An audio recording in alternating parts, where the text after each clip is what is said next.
వెళ్దామంటే బంక్లో అయితే ఎవరు లేరు, బట్ ఇలా వెళ్ళడం కరెక్ట్ కాదు. సో కొంచెం వెయిట్ చేద్దాము. Indian oil petrol bunk manager గారు అండ్ ఇప్పుడైతే మనం రైడ్ అయితే స్టార్ట్ చేసాము. అన్నా వాళ్ళు కూడా చూడలేదు. నాకు వ్యూస్ చాలా తక్కువ వస్తున్నాయి. రీజన్ అని కనుక్కుంటే వాయిస్ చాలా స్లోగా ఉందంట, డల్గా ఉందంట. సో దానికి మెయిన్ రీజన్ ఏమంటే నా దగ్గర మైక్ లేదు, ఫోన్లోనే రికార్డ్ చేస్తాను. ఒక హ్యాండ్తో డ్రైవ్ చేస్తూ ఒక హ్యాండ్తో రికార్డ్ చేసుకుంటూ వెళ్తూ ఉంటాను నేను, అందుకే వాయిస్ అంత క్లారిటీ ఉండదు. ఈ 1 month 2 months అడ్జస్ట్ చేసుకుని దాని తర్వాత మంచి మైక్ కొనుక్కోనికి ట్రై చేస్తాను. సో క్లైమేట్ అయితే చాలా చల్లగా ఉందన్నమాట. అంటే మంచి ఏం లేదు కానీ ఒక చల్లని లైక్ మామూలుగా జాగింగ్ వెళ్తూ ఉంటాం కదా, సో అలాంటి ఫీలింగ్ ఉంది నాకు ఇంత మార్నింగ్ రైడ్ చేస్తూ ఉంటే. టైం వచ్చి 7:30 అవుతుంది. ఈరోజు చాలా దూరం వెళ్ళాలి, ఎందుకంటే చాలా ఫాస్ట్గా అయితే గోవా రీచ్ అయిపోయి గోవా తర్వాత. సో బ్రేక్ఫాస్ట్ ఏమేమి ఉందో చూద్దాము. ఏదో ఒకటి ఉంటుంది అనుకుంటాను, బట్ ఇంకా చేస్తూ ఉంటారు. లెఫ్ట్ సైడ్ వెళ్ళింటే తుమ్కూరు అనుకుంటా. సో అట్లా వెళ్ళింటే అక్కడ బ్రేక్ఫాస్ట్ తినేసి వెళ్ళిండొచ్చు. ఇప్పుడు ఇట్లా హైవేలో చూద్దాం ముందర ఎక్కడ బ్రేక్ఫాస్ట్ అక్కడ తినేయాలి. ఎందుకంటే ఎర్లీ మార్నింగ్ బ్రేక్ఫాస్ట్ తింటే బాడీ కూడా బాగా సహకరిస్తుంది. లేదంటే మార్నింగ్ ఏదైనా లెగ్ పెయిన్స్ అలా వచ్చిందంటే మళ్ళీ కష్టం అవుతుంది. టు తుమ్కూరు, మనమైతే ఇప్పుడు తుమ్కూరు డిస్టిక్లో అయితే ఎంటర్ అవుతా ఉన్నాము. బాగుంది తుమ్కూరు కూడా, చాలా క్లీన్గా ఉన్నట్లుంది. అండ్ ఇక్కడ ఎండ చూసారంటే మొత్తం ఎండిపోయిన చెట్లు. అంటే ఇలాంటి క్లైమేట్లో కూడా ఎంత ఎండిపోయినాయంటే నార్మల్గా ఎండ కూడా భయంకరంగా ఉంటుంది ఈ సైడ్. ఇప్పటికే బెంగళూరు నుంచి గోవాకి ఒక 10 times పైన వెళ్ళింటాను. లైక్ 2017 నుంచి ఎవ్రీ ఇయర్ 2 times. అంటే మన దగ్గర 500 kilometers కదా. సో ఎవ్రీ ఇయర్ 2 times అలా వెళ్ళిపోయే వాళ్ళం మేము. లాస్ట్ టైం కూడా February 29th అక్కడ ఉన్నాము, లీప్ ఇయర్ లాస్ట్ ఇయర్, అప్పుడు అక్కడ ఉన్నాము. అప్పటి నుంచి చూస్తూనే ఉన్నాయి ఈ రోడ్డు. సేమ్ ఇదే కన్స్ట్రక్షన్, ఇదే ఎట్లా ఉంటుంది. ఎప్పుడు రెడీ అవుతుందో ఏమో తెలీదు. ఈ రోడ్డు మళ్ళీ చిత్తూరు టు చెన్నై రోడ్డు, ఇవి 2 roads ఇలాగే ఉంటాయన్నమాట. టైం 9 అవుతుంది. బ్రేక్ఫాస్ట్ తినేయాలి, లేదంటే కష్టం అవుతుంది. ముందర ఏ హోటల్ కనిపెడితే హోటల్లో తినేయాలి. డబ్బులు ఎలా సేవ్ చేయాలి అని కూడా ఈ వీడియో చూపిస్తాను. లైక్ ట్రావెలింగ్లో ఎక్కువ మొత్తం తిరుగుతారు కదా, సో ఇక్కడ తింటే తగ్గుతుంది. అన్న 2 ఇడ్లీకి ಇಲ್ಲ ಚಿಕ್ಕ ಇಡ್ಲಿ ಇಲ್ಲ ಅನ್ನ ಚಿಕ್ಕದು idli okay 2 good 2 good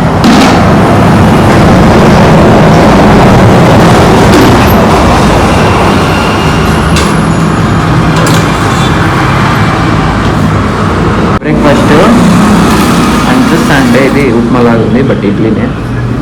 taste చూద్దాం. బాగానే ఉంది. చట్నీ అయితే ఎక్సలెంట్గా ఉంది.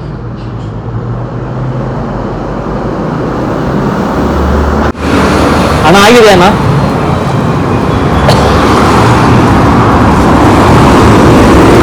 బ్రేక్ఫాస్ట్ అయితే సక్సెస్ఫుల్లీ కంప్లీట్ చేస్తాం 50 రూపీస్లో. ఇప్పుడు ఎక్కువ తినేసాను అనమాట.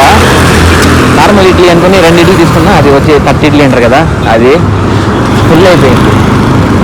2 ఇడ్లీ 5 వడ మొత్తం వాన్ చేశాను ఈరోజు. రోడ్ మెయింటెనెన్స్ చూడండి ఏముందో, ఎంత క్లీన్గా అండ్ లైట్లు మళ్ళీ మెయింటైన్ చేస్తాను కదా ఈ రోడ్ని. ఎక్సలెంట్గా నచ్చింది నాకు రోడ్.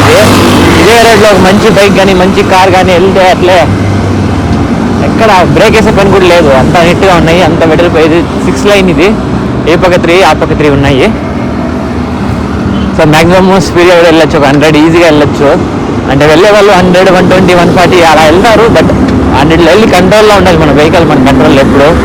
100కి 140కి ఒక ½ అవర్ డిఫరెన్స్ ఉంటుంది అంతే. సో ½ అవర్లో పంపులేం మునిగిపోవు. సో స్లోగా వెళ్ళండి, రూల్స్ పాటించండి. అస్సలు నేను అనుకోలేదనమాట ఇలా ఇండియా మొత్తం సైకిల్ మీద తిరుగుతాను, ఇండియా తర్వాత భారతదేశం, ఇది ఇంటర్నేషనల్ రైడ్స్ చేస్తాను అని. చిన్నప్పుడు అందరూ అనుకున్నట్లు నేను ఏదో డాక్టర్, పోలీసో, ఇంజనీర్ అవుదాం అనుకుని చెప్పింటా. అదేం చెప్పింటాను నాకు గుర్తులేదు, బట్ ఏదో చెప్పింటాను. నాకు తెలిసి IAS, IPS చెప్పింటాను లేండి నేను. కానీ లాస్ట్కి ఫోన్ ఎత్తుకొని welcome back to my YouTube channel అంటా అన్న. ఇలా మారుస్తుంది జీవితాన్ని అందరూ.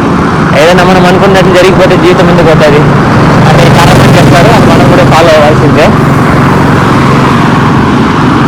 గమనించింది ఏంటంటే ఈ పక్క మొత్తం ఫ్యాక్టరీస్, వేర్ హౌసెస్ అవి ఎక్కువ ఉన్నాయి అండ్ చాలా వాటి క్లోజ్లో ఉన్నాయి. సో కాంపిటీషన్ అనేది ఒక ఇండస్ట్రీలోనే ఉండకూడదు, అన్ని ఇండస్ట్రీలో ఉండాలి. ఇక్కడ సేమ్ ఇండస్ట్రీలో ఎక్కువ కాంపిటీషన్ ఉన్నట్టుంది. దానికోసం చాలా ఫ్యాక్టరీస్ మొత్తం మూతపడిపోయాయి. బెంగళూరులో ప్రతిరోజు మధ్యాహ్నం 3 గంటలకు ట్రైన్ ఉంటుంది, హరిప్రియ ఎక్స్ప్రెస్ సంథింగ్ ఏదో పేరైతే తెలీదు. వాస్కో గామా అనుకుంటా, అక్కడ ఆ స్టేషన్కి వెళ్తుంది. మార్నింగ్ ఆఫ్టర్నూన్ 3కి ఎక్కితే మార్నింగ్ 3కి అంతా వదిలేస్తుంది, అంటే 12 hours జర్నీ. అది స్టార్టింగ్ ఎక్కువ ఉంటాయి కదా, అలా 12 hours జర్నీకి అదే సైకిల్లో వెళ్ళాలనుకుంటే దాదాపుగా నాకు 5 days పడుతుంది. సో 12 hours ఎక్కడ, 5 hours ఎక్కడ, 5 days ఎక్కడ. సో ఇట్లుంటుంది అనమాట సైక్లింగ్ లైఫ్. ప్రతి ఒక్క విలేజ్, ప్రతి ఒక్క సిటీ మెల్లిగా చూసుకొని వెళ్తామన్నమాట. రోడ్లో చాలా తక్కువ వెహికల్స్ వెళ్తున్నాయి, లైక్ 2 నిమిషాలు ఒక కారు, ఒక లారీ అలా వెళ్తున్నాయి. రోడ్ అంతా నిశ్శబ్దంగా ఉంది. ఇలా వెళ్తా ఉంటే అనిపిస్తుంది జీవితం ఎంత కష్టము అన్నా జర్నీ చేస్తే మనకు తప్ప ఇంకెవరు మన తోడు ఉంటారని. నిజంగానే చాలా నేర్చుకుంటాను సైకిల్ రైడింగ్ వల్ల. అదే ఇదే ట్రావెలింగ్ నేను బస్సులో కానీ ట్రైన్లో కానీ చేయొచ్చు. చేస్తే ఏమవుతుందంటే నేను ఇవన్నీ ఎక్స్పీరియన్స్ చేయలేను. అది వేరే లైఫ్, ఇది వేరే లైఫ్. సో ఇప్పుడు మనము సిరా అని ఒక కర్ణాటకలో ఒక డిస్టిక్లో ఉన్నాము. ఆ డిస్టిక్ మండలం తెలియదు, అక్కడ ఉన్నాము.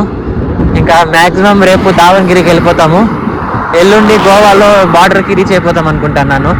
చూద్దాం, యాజ్ ఫాస్ట్ యాజ్ పాసిబుల్ అయితే వెళ్ళిపోవాలి గోవాకి. ఎందుకంటే నా దగ్గర ఉండే బడ్జెట్తో నేను ఎక్కువ రోజులు సర్వే కాలేను. ఎందుకంటే అమ్మ అబ్బా అంటే అకౌంట్లో ఒక 2K 3K ఉంటుంది. దాంట్లో రోజుకి ఫుడ్కి ఎట్లా తిరిగి నేను సింపుల్గా తింటాను. రోజుకి 200 అయినా 10 days కంటే ఎక్కువ సర్వే కాలేదు కాబట్టి ఇప్పుడు ఫాస్ట్గా వెళ్ళిపోవాలి. స్టార్ట్ చేసింది వచ్చి తుమ్కూరు కావుతల నుంచి సిరా దాటుకున్నాం. నెక్స్ట్ నాకు తెలిసి చిత్రదుర్గ వస్తుంది అనుకుంటా.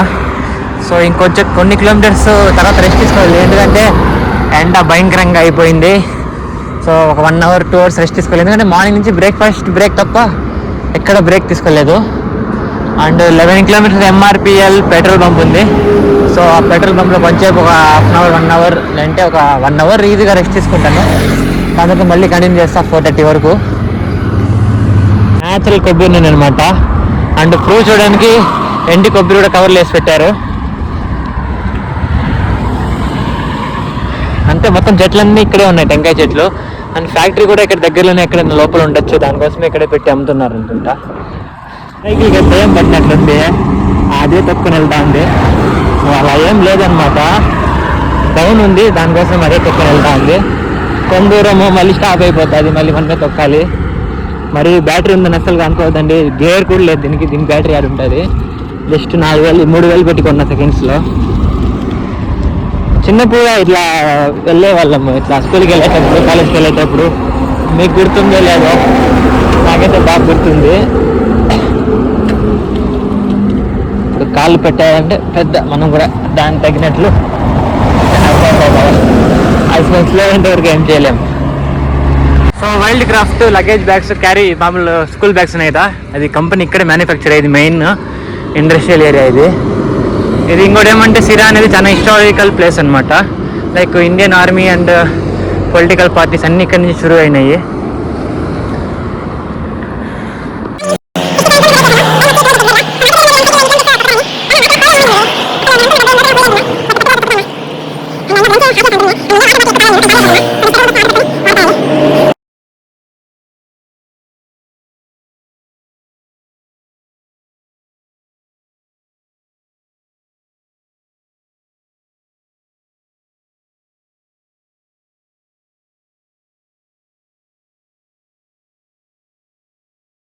ముందర రోడ్ ఎంత అప్పుగా ఉంది చూడండి, ఎలివేషన్ అస్సలు చూస్తా అంటే భయం వేస్తుంది. ఎందుకంటే ఇది నార్మల్ సైకిల్లో, ఎందుకు రావిడి ఇన్నిసార్లు నార్మల్ సైకిల్ అంటానంటే చాలా కష్టంగా ఉంది సైకిల్లో తొక్కడము. అస్సలు అవ్వదు, దిగి తోయాలంటే కూడా ఎనర్జీ లేకుండా అయిపోయింది. ఎందుకంటే మార్నింగ్ నుంచి సరిగా వాటర్ కూడా తాగలేదు. ఎందుకంటే ఒక వాటర్ బాటిల్ కొనాలంటే 20 rupees, అలా రోజుకి 100 రూపాయలు వాటర్ బాటిల్ ఖర్చు పెట్టాలని నా వల్ల అవ్వదు. సో పెట్రోల్ బంక్ దగ్గర వచ్చినప్పుడు పట్టుకుందాం అనుకుంటా, పెట్రోల్ బంకులు వచ్చినా అక్కడ వాటర్ ఉండదు. సో చాలా కష్టపడతాను. సరే ఇంకా మెట్టెక్కాలి, తొక్కాలి. సో ఒక హ్యాండ్తో వీడియో తీయడానికి కష్టము. ఇంకా సైకిల్ కూడా ఆటోమేటిక్ స్లో అయిపోతుంది. సో ఇంకోటి ఏరియాలో ఏమంటే ఇంకోటి ట్రాన్స్జెండర్స్ ఎక్కువ అనమాట. సో మెయిన్ రీజన్ ఏమంటే దావణగిరి అని ఒక ఏరియా వస్తుంది. నెక్స్ట్ మనం ఒక 100 కిలోమీటర్స్ దూరంలో ఉన్నాము. అక్కడ ఆపరేషన్స్ ఎక్కువ చేస్తారు. నార్మల్గా ముంబైకి వెళ్తారు కదా, ముంబై ఎలాగో ఇప్పుడు దావణగిరి కూడా అట్లే సేమ్. మన ఆంధ్ర సైడ్ ఉండేవాళ్ళు ట్రాన్స్జెండర్స్ అంతా మ్యాక్సిమం దావణగిరిలో చేసుకుని వెళ్తారనమాట. సో ఈ ప్రకారం చాలా లైక్ ఎవ్రీ 5 కిలోమీటర్స్ 10 కిలోమీటర్స్కి ట్రాన్స్జెండర్స్ ఉంటారు. అండ్ ఇక్కడ ఉండే వాళ్ళు రోడ్లు వచ్చి మన సైడ్ లాగా అడగారు డబ్బులు. వాళ్ళ వృత్తినే పాటిస్తారు. లైక్ ఏదైనా మంచి జాబ్ వర్క్ కానీ ఫార్మింగ్ కానీ చేసుకుంటారు. లైక్ ఇలా కట్టుకుంటారు అనమాట ఇల్లులు. ఇది వాళ్ళవి కాదు, బట్ ఇలాగే కట్టుకుంటారు. సో నేను వచ్చే దారిలో చాలా చోట్ల చూశాను అనమాట. సో అలా ఒక్కొక్క స్టెప్ లైక్ హైదరాబాద్లో రేవంత్ గారులా చెప్పిన విధంగా లైక్ చాలా మంది అయితే ట్రాఫిక్ పోలీస్ జాయిన్ అయినారు కదా. సో అలా వాళ్ళు కూడా ఎదిగితే చాలా మంచిది. ప్రజెంట్ మన దగ్గర వాటర్ లేదు.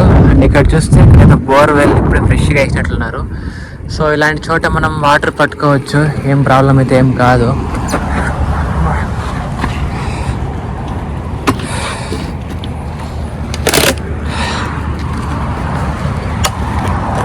బట్ కోల్డ్ అలాంటివి వచ్చే ఛాన్సెస్ ఉంటాయి. బట్ మనం ట్రావెలింగ్ చేస్తాం కాబట్టి మనం సైకిల్ తొక్కుతున్నాము. దానివల్ల మన బాడీ చాలా ఇమ్యూనిటీ పవర్ కూడా పెరుగుతుంది. దానివల్ల కోల్డ్ అంత ఈజీగా రాదు. ఒకవేళ వస్తే మళ్ళీ ఇలాంటి వాటర్ తాగము.